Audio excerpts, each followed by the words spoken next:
I'm Natalia. It's day 233. Today we're going to be stitching using my 4-in-1 machine quilting ruler. Now you will notice in this video, well, in all of these videos, I do quite a bit of marking. You can pick up the marking pen that I'm using, the Mark Be Gone, or the rulers, all the other notions over on my website, peaceandquilt.com.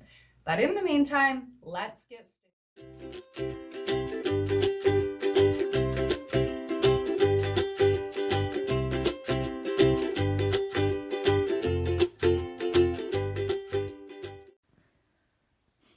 I'll start out by using my blue Mark Be Gone marker and a rotary type ruler and marking a 9 patch through the center of my quilt block. Now, there's nothing wrong with adding extra markings if you need them for reference points or even to mark out every single line that you're going to stitch in. So that's what I'm doing here, adding a few more markings, a few more stitch lines.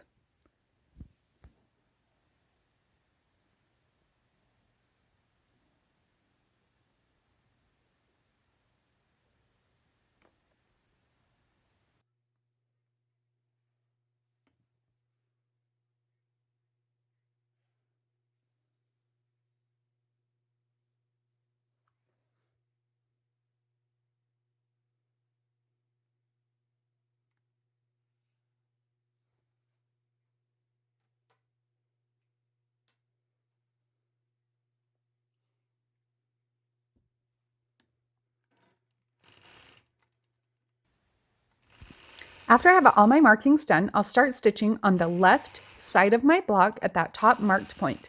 From here, I'll stitch an angular line down to the intersection. When I get to the intersection, I'm actually going to adjust and stitch a box or a square through the center along the marked lines through the center of my quilt block. After I've done that, I'll travel down to the bottom of the block along that marked line, stitching along that new triangle, then traveling over to the right side, doing the same, and also up to the top, doing the same, finishing off that portion by coming back to where I started this design. From that point, I'm going to travel down the ditch to the next marked line. When I get to the next marked line, I'll stitch along that. Then when I get to the inside, I'll adjust my 4-in-1 machine quilting ruler, so I'm using the largest curve.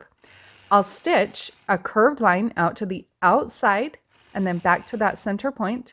Then I'll adjust my ruler, so I'm going to use first the medium curve, then I'll use the large curve and do the same thing with the large curve on the second time.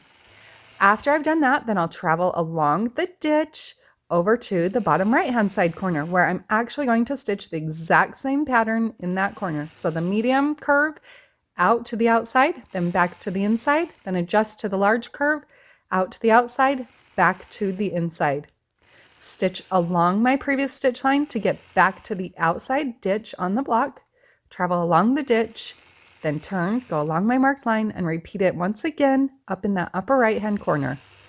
After I've completed that upper right-hand corner, then I'll repeat this process moving over to the top left corner of my block and stitching that out one more time.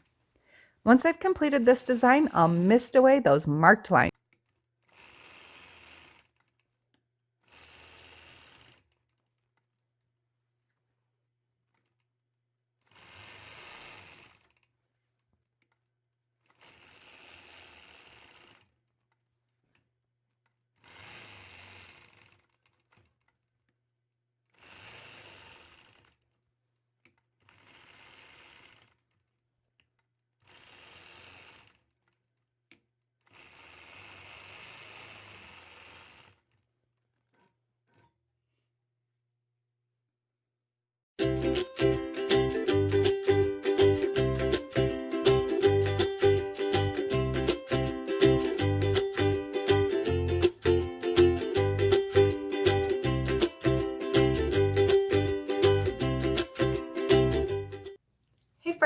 friends. I hope you enjoyed today's blog and found a little bit of inspiration with my machine quilting. Now just remember, you can pick up the panel, the rulers, the thread, all of the notions that I'm using in this video today over on my website, peaceandquilt.com. And don't forget to share your progress pictures over on Instagram using the hashtag Let's Stitch with Natalia. That's where we will be selecting winners for weekly prizes. See you all tomorrow.